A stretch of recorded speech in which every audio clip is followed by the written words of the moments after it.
Alors dans cette vidéo, on va voir comment faire un dénombrement. Dans le fond, un dénombrement, c'est calculer le nombre total de possibilités.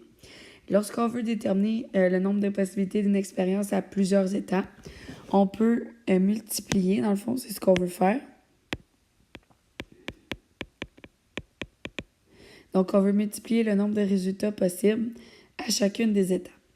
Par exemple, si on veut choisir 4 élèves parmi un groupe de 15 élèves pour leur assigner chacune des tâches différentes, on veut savoir combien de groupes différents on peut créer.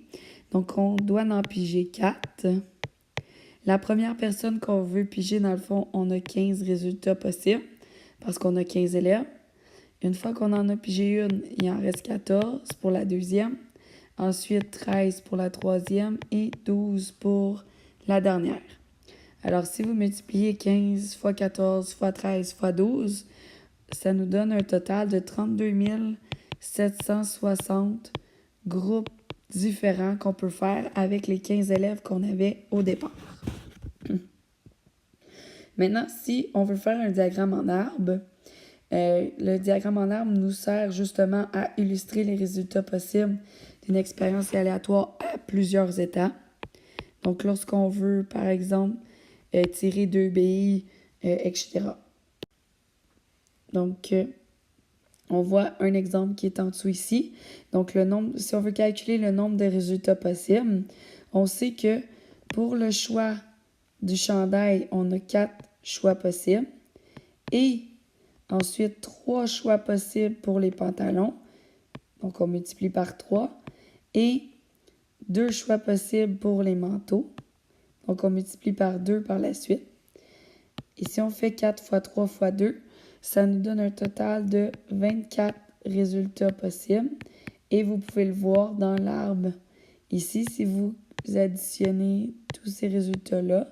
Donc, on en a 6 ici, fois les 4, qui donne 24 résultats possibles.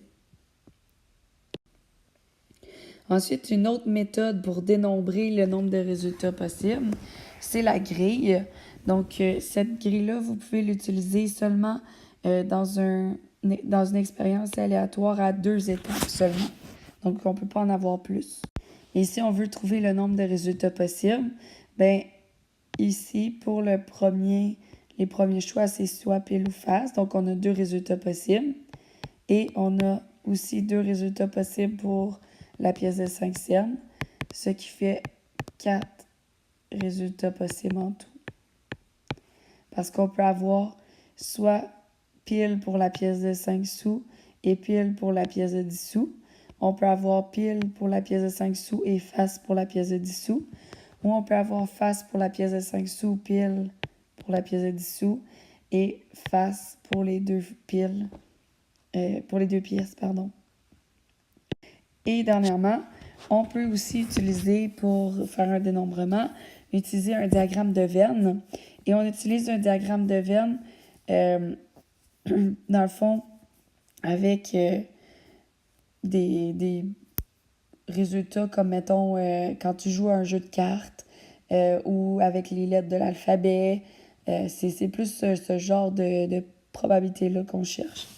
Donc, au centre de ton diagramme de Venn, c'est tout ce qui est en commun avec les 2 événements. Donc, tout ce qui est pareil dans les événements qu'on a dans notre diagramme de Venn. Par exemple, on lance un dé à 10 faces.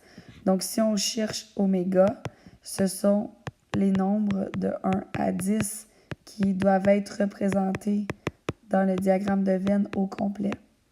Et parmi ces nombres-là, l'événement A, c'est obtenir un nombre pair. Donc, on a 2, 4, 6, 8 et 10 comme résultat possible. Puis, dans l'événement B, on a les nombres inférieurs à 7.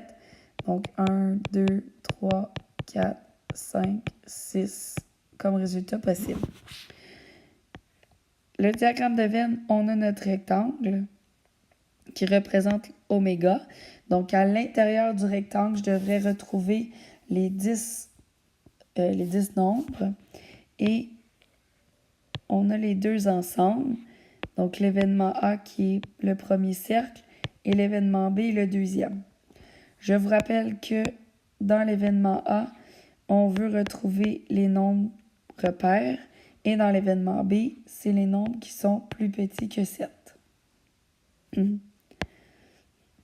Donc, dans le milieu qui est ici, c'est ce qu'il y a de commun dans les deux événements. Alors, on a le 2 qui se retrouve dans les deux événements, le 4 et le 6 également. Donc, on va les mettre ici au centre, 2, 4 et 6.